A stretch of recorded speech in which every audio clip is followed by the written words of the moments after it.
Веднаш да се пушти водата и да се направи корекција на планот за наводнување. Ова е приоритетното барање на оризопроизводителите од општината Чешиново Облешево, кои денеска излегува на протести со земјоделска механизација, ја блокира едната коловозна лента на патот Штипкочани во селото Облешево. Оризопроизводителите се револтирани што доцни се идбата, но и се намалени површините кои годинава ќе се сеат под ориз. Второто барање е корекција во исплатата на 6 денари за предадена арпа. Тоа значи ние бараме предадена арпа да биде односно 6 денари да бидат на предадена арпа, а не 6 денари на 800 кг по пријавена површина. Така беше и договорот на нас со надлежните органи во државата.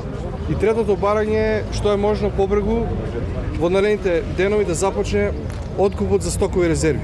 На терено е катастрофа ситуација. У моите 3 села, јас сум од Бојанци, Горни и Долни Подлог, никој не знае што ќе се.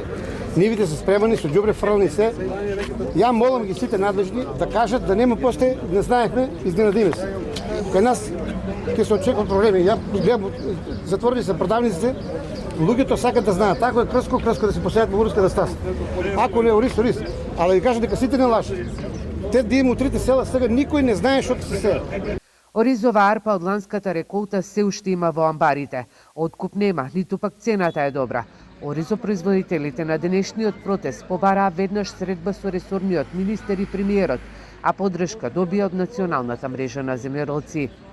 Според законот за водостопанство, значи они се должни до 15 април значи да испорачат количини вода.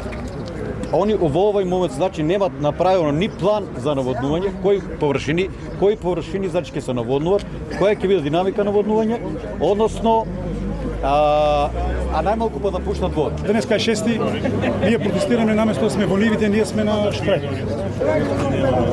Рокот за сеидба е пробиен за крупните сорти, вода се уште нема по нивите, ја чуваат во браната, зошто ја чуваат, немам информација. По само 2 часа во Облешево експресно пристигна и ресорниот министер Цветан Трипуновски, кој порача земјоделците да бидат спокојни. Најавата за врнежи од дожд ја подобри состојбата во браната Калиманци. Информацијата која што и со директорот ја разменивме утрово е дека водата уште денеска ќе биде пуштена за да може да се запазат оние оптимални рокови.